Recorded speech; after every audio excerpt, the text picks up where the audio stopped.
G'day YouTube, Warbles on a lot here.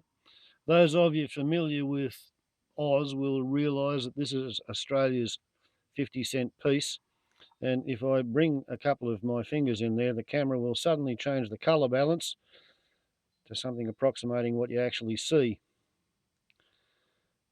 Yeah, we have a Queen Elizabeth on one side,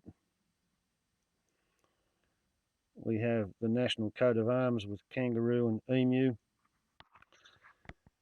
and it's a 12-sided coin. It wasn't always a 12-sided coin. Once upon a time, in 1966, when we first got decimal currency, the 50-cent pieces were round. And not only were they round, but they actually contained a fairly high proportion of silver.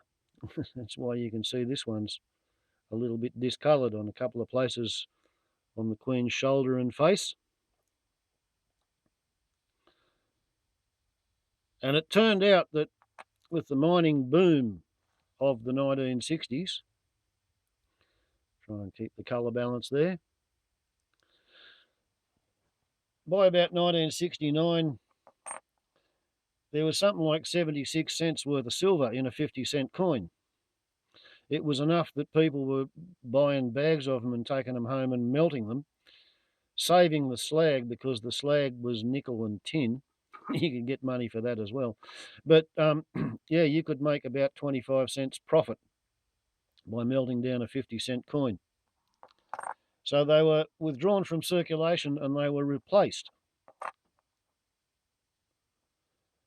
I came home the other night, reached into my fob pocket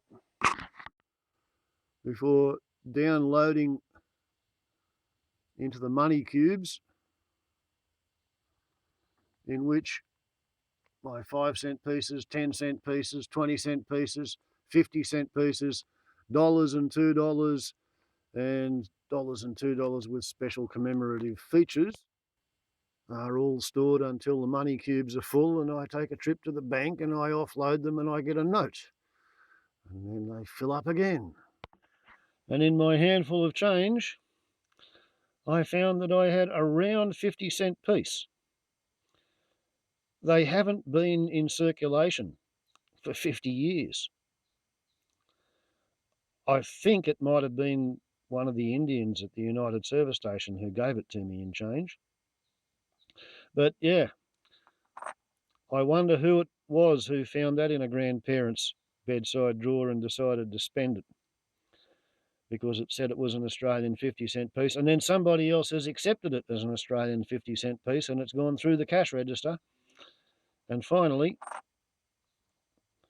an old bastard's been quick enough on the uptake to recognise it for what it is. I don't know what they're worth these days, might be worth $1. But I plan on keeping it as a memory of the days when the world was young. Warbles on a lot to YouTube. Ciao.